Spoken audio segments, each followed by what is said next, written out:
Hey, what's going on? Todd Shaw with another episode of the Sawdust Dude. Yeah, baby. Hey, I appreciate you watching. Hey, today the video, I'm not going to teach you anything.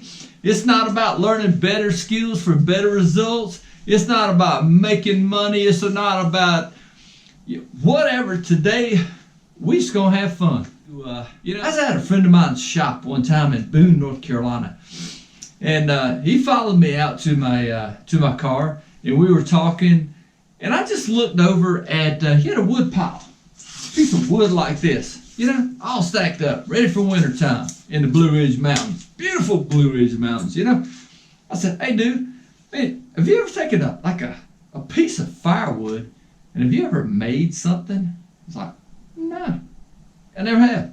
Oh, now that would be cool, taking a piece of wood. Because my family heritage, Thomas Shaw came from Inverness, Scotland, came to America with his beautiful wife, Elizabeth Lewis. She was from Northern Ireland. So, like, oh my gosh, you're Scottish and Irish? No wonder you're messed up. I was thinking about my heritage and people that moved to the mountains because it reminded them of the Scottish Highlands. And I was like, what did they do? Well, they didn't go to Lowe's, Home Depot, or Steve Wall Lumber. They went to the woods and they picked out hardwoods and they made their own tools. So today, we're going to take a piece of firewood and we're going to make this cool looking mallet. And you know what? You can do it. Stay tuned. Let's do it together. My original thought was just to kind of take a rough piece of this has just been quartered up, and I will say this wood has, this tree, they felled this tree probably about 2 or 3 years ago, and it's been outside and then it's been inside ready for winter, and so that could go in the fireplace. So it's got a very, very, very low moisture content. So keep that in mind when you're taking a piece of wood like this. It does have to be dried. It's not kiln dried, but it's just air dried for a couple years. So it is a usable, workable piece of wood because the moisture content is very, very low. But one of the first things that we need to do is take our material and kind of square it up. And this is somewhat of a 90-degree angle here. And what I want to do is actually I'm just gonna eyeball it. I'm going back to the first one that I ever made. And this is actually how I did it. And this is what's fun about it. You don't follow a set of plans. You kind of this was the fun thing about it. You just kind of let creativity just kind of take its course. It's hysterical. I started this project out I wanted to see if my bandsaw or I had a very small, like a 3/16 or a 1/4 inch blade. It was Carter blades, or a Carter blade. It was a brand new blade that I received from a friend of mine, Alex Snodgrass, Bandsaw Life. You can check him out on YouTube. And so I was checking out the blade. I just wanted to see how good they were. And I'm gonna tell you, that small blade just ripped. I was able to take a block of wood, a log, and square it up and make this project. So I learned a couple things from that. Remember, it's about learning better skills for better results. Well, you don't need a 3/4 inch blade to do resaws. And that a resaw simply is this: it's when you rip down wood, you make veneer. So you got a 3/4 inch board, and you want to have an 1/8 inch board instead of planing all that down and wasting all that wood. You just run it through the bandsaw as long as it'll fit. You just run it through the bandsaw, and that's called a resaw. And so I wanted to see if that small blade would resaw, and it did. And so that was just so cool. And let me say this before we move on. You want to check out the video on about buying used tools, because this is an old Inca bandsaw. I even did another video about the Inca bandsaw itself. So, old tools, man, they still get the job done because they were built to last. So let's go ahead and just take this piece of wood and let's just kind of square it up. Terribly hard. You let the blade do the work, but I'm just going to eyeball it. Another shop safety thing is this. Every saw is a little bit different as far as you got to watch their danger points. And so on a table saw or a circular saw, they will kick back.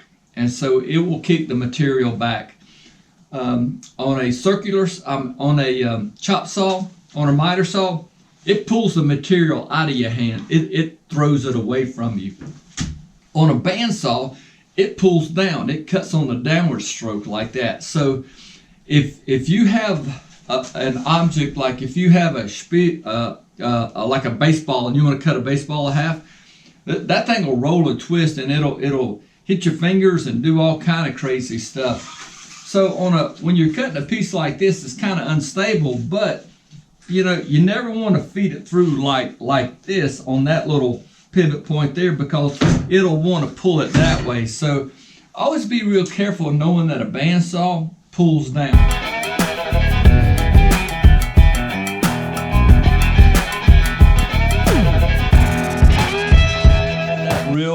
Real good, and I love the texture of the wood. This is I guess some kind of oak. Got different types of species of oak up here in the Blue Ridge Mountains, but this looks really good. And so that surface turned out great, and so we'll just pass it through. It's got a little wobble to it, but it's working out pretty good. So I got my piece, and this is going to work out pretty good. I may have to take another log, and hopefully we can get enough out. But I need,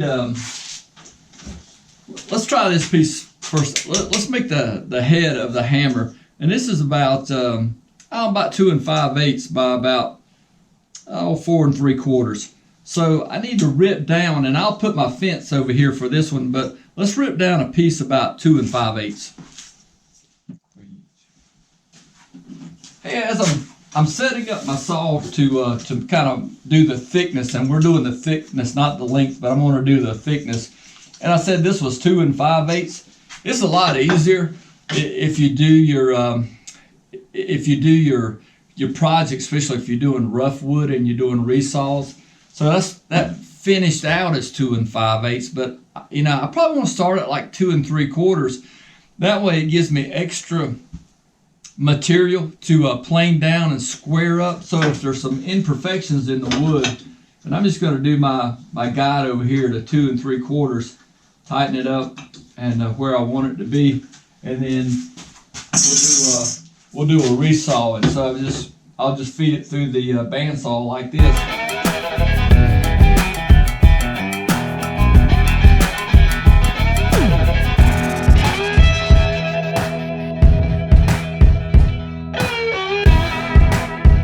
That worked out real well. You can kind of notice on this, it's got the spalding in this oak, and that's caused by the worms in the wood. And so it does a real nice. You can see that on maple a lot, but it gives a nice little look for it. It's not rotten or anything, but and then on this piece, it kind of had the spot where the live edge was, and we may wind up with that same type of look on this, but 2 3/4. So we've got our thickness that way, so that's looking good. So I just kind of want to take this, and so from here, let's just kind of square it up, and let's just get this length and just cut this piece down. I'm doing my measurement here with and so that's about 5 inches, and so yeah, you know, just kind of square it up. We'll do 5 inches, and we'll just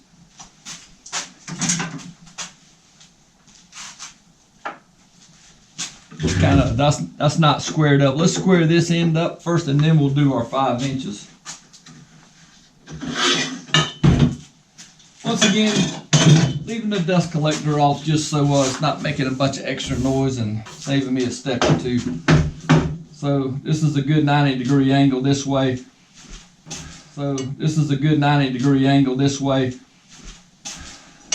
I can just take my speed square. Well, let's save as much wood as we can so you get close to the end like that. I'm just going to eyeball that. Drop my blade down a little bit, my rollers down so it kind of supports the blade. It's going to freestyle cut.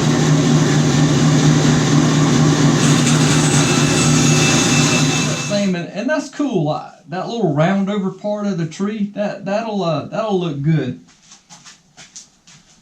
I have all my scraps for the wood pile. Looking good, guys. So now let's cut our other dimension, and that was 5 inches. So we'll just come over here and we just make a little mark. Got our crow's foot there, coming off my good 90-degree angle. Take my speed square, just make a mark this way. We'll flip that around. Now we'll make this cut. Bandsaw, you want to make sure that you wait till that blade is stopped, you know, because my guys think just because it's off, more guys get cut on a bandsaw when it's off than when it's on. So let that blade stop. I don't think you can just kind of reach in there and kind of move stuff away real quickly. From here, I'm just kind of taking my existing piece here, kind of getting our last measurement. So we're getting it squared up. And I don't care if it's a little bit different from this one, but that's cool. And so from in here, my height on there is 2.5 inches. Now this will be a good time just to kind of use my guide this way. I'm gonna come in here and do 2 5/8. That way we got a little bit extra play around with. We gotta clean it up, make it look good. From in here, that's good. So I'm gonna, this flatter surface, this is longer over here. And so I want to roll it through that way. And then I'll get my cut. And that's really kind of right along that live edge. So that'll work out great.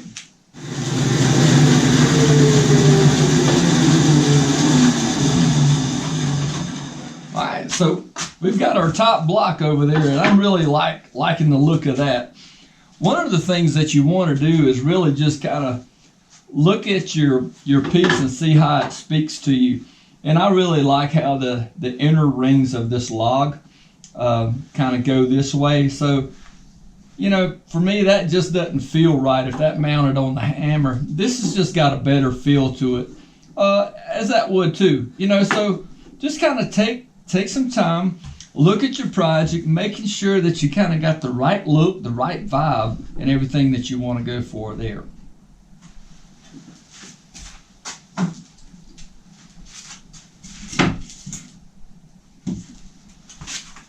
Well, the next piece that we need to build is the handle. And how did I get the dimensions for the handle? Well, I kind of grabbed this hammer off the wall and kind of said, you know, it's got a good grip to it. This one I kind of squared up a little bit. So here, this is wider and narrow just because that's how it fits your hand. But if you can look real closely, I just did this little different feature in here and also added this little flare here on the end. Now, this is constructed with a mortise and tenon. This has a tenon, and I just did a hole. You can see I did an oak pin in there. That's the only thing holding that handle in. That and some good tight blonde. Yeah, some tight blondes. We'll let my wife hear that. Some Titebond II glue. Whew, got that out okay.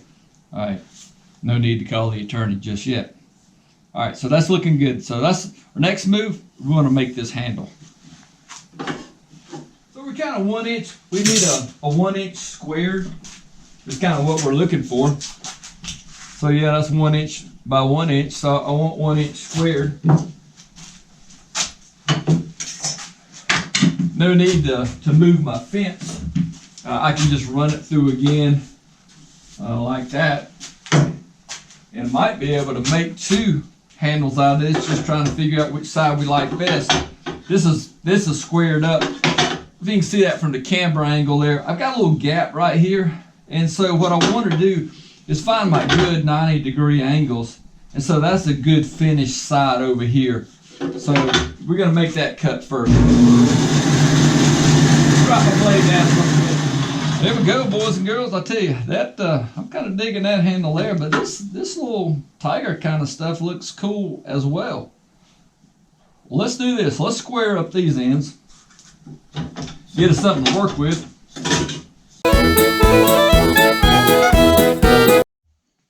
All right, been walking around in circles looking for my 90-degree guide, and this road's right over here.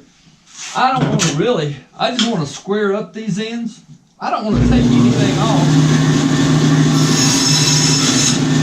That's it. I just want to shave it. Well, here's what the deal is. You know, sometimes you gotta watch your material. This one's got this big check in it right here. That split, you know, because the next thing we need to do is to do our mortise. That can be the end of it. And, you know, I can saw that and clean that up. But I definitely don't want that. I don't want that little split. I don't want that split up into my hammer. So in other words, have this up inside the hammer being the mortise, and then that may have a potential of breaking off. Because what we need to do now is just make a little mortise that kind of goes up inside of our hammer. And so we're going to have something about like that. But, you know, I can take this, move it down here like this, but that split kind of moves up. And we can do some kind of funky design, but, you know, probably going to scrap that piece and call it no bueno, okay? Well, there's no right or wrong way of doing this. We're just kind of making it up as we go along. This handle is going to be a little bit shorter than the first one I made, but you know what? If you don't tell, I won't tell. But let's make it where it goes up about an inch like that. And so I'm going to have a 1-inch tenon that's going to run up into my mortise. And so the tenon is kind of like the tongue. The mortise is the opening, like the mouth. You know, your tongue goes in your mouth. No jokes on that one. I got my little small beta square here. We're just going to kind of square this up from here like this. And make my marks all the way around. Hopefully you guys can see all this, because this is just beautiful material here. Like that. Cool. Now from here, what I want to do is find halfway. And of course, half of 1 inch is 1/2 of an inch. And we'll just make a little mark there. And I'll probably just take I'll take a 1/4 off. Kind of like that. But all the way around. So I'm going to take, let me show you a little trick right there. Just going to take that like that. Make my mark. There's all kind of little fancy scribes you can buy and everything, but you know what? Old dudes taught me a year ago, my finger makes a great scribe. And that's how that's going to work, like that. That's going to go all the way around. See what I'm saying? I don't move my thumb or my finger. For some people, this would like drive you absolutely crazy. That's not accurate. But you know what? It's accurate because I'm going to make the hole. And as I was saying earlier, when your great-great-grandpappy came to America, he didn't have a fancy tool to use. He used a pencil and his finger. And this is how he got the job done. So, old school is cool school. All right? So, that's what I'm going to leave right here. Everything else we're going to cut out. So what I'm going to do, I'm going to take the bandsaw and we're just going to make little marks, making sure I stop at this line right here. This will make sense in the middle. Okay? Here we go. So I got everything now. I just want to cut along here, but I got to make sure I stop because we're leaving that center. So we're just going to cut out this little 3/4 of an inch thing here. So I'm going to raise this up just a little bit so I can see what the heck. Good deal. That's my tenon right there. And so notice I kind of went back and I kind of cleaned things up a little bit. And this is what I'm going to do on this one. I don't want to use a pin. I'm going to make a real small mortise, and that just fits up there. And I'm going to glue it and just make sure that it's a tight fit. So that's what we're going to do, our next step there. So the other things that I want to do is make sure that, you know, what do I want showing? Because this is basically squared up so far, and that I want to take this and, you know, what looks best as far as like looking. Well, that looks pretty good. I like that look. But I want to make sure that.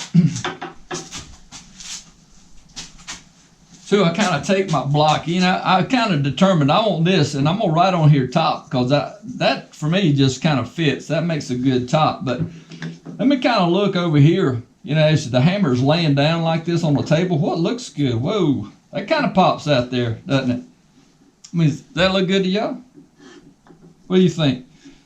Hey, leave in the comments section below.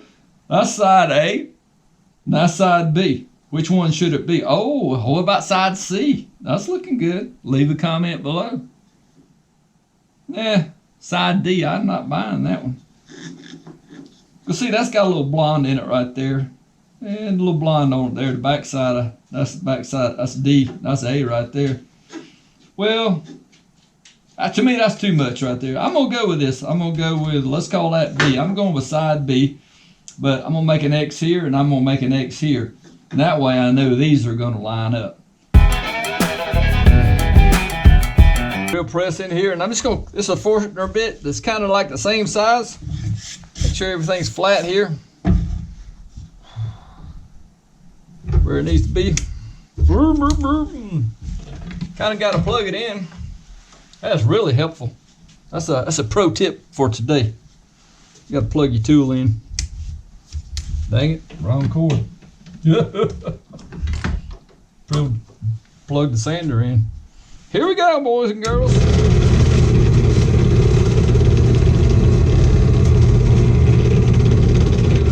Got the depth right. We got it all centered up. Now I just need to come in and kind of clean up those edges like that. Take a chisel, kind of square these holes back up just a little bit. I do want it to fit snug, but so I'm just going to clean these up a little bit. Like so. We'll just see what we look like. Make sure I got my X here. I got my X here, marks the spot to get all that lined up.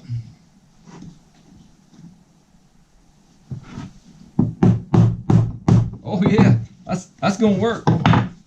Let me get all this trash out of here. Let's see, there's my X. And there's my X. Guys, that's gonna work out great. Oh yeah. You want to make sure, you know, you can take your chisel and do it like that. So I know my depth, I got good clearance. So that's got good clearance. So that's gonna work out great.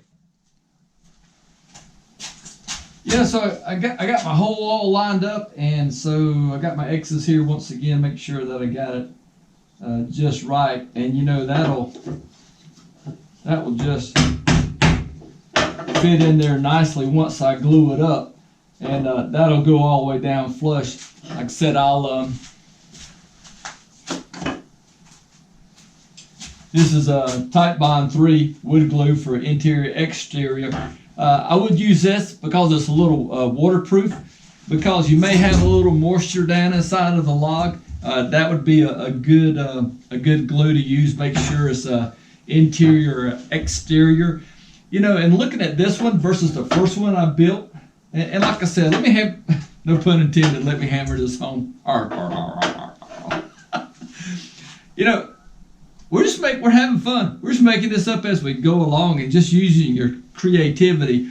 And I was thinking about that. I said, you know, as small as that is, you know what would be cool if once that I got it in there, just drilled a hole through, not all the way through, but just through. And I've got some brass, solid brass rods, and just to drive that brass rod into the tenon, through the mortise and the tenon, and just drill a hole on the other side, and that way that little brass is shining through there. That would look cool. So you see, that's the great part about doing little projects like this. You just let your creativity go about and just have a good time. You go from building a fire to making a mallet, your own custom mallet, and that's a cool deal. Sand up the handle so it just kind of fits you. I added this little flare on mine, and I just rounded it, made the edges real round, so you know, and then I did, you know, the typical 120, 180, 220, 320 sandpaper, just kind of working it on down.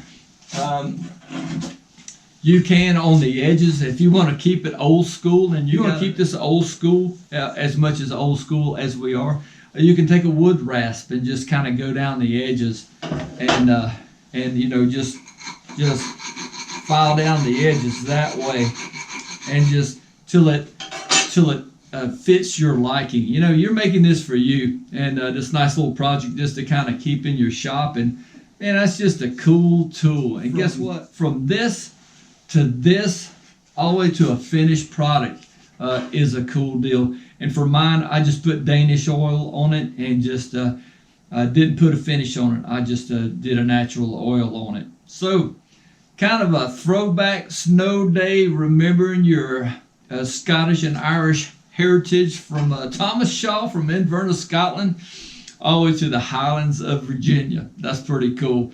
Hey, man, I hope you enjoyed this episode. I had a blast doing this, and you know what? You can do it. Just don't be afraid to be a little creative. Think outside the box a little bit. You don't have to have a set of plans, because it's all up here. Cool deal. Remember, it's about learning better skills for better results. Oh yeah. Thanks for watching another episode of the Sawdust Dude. Cool deal. I'll see you real soon. Oh yeah.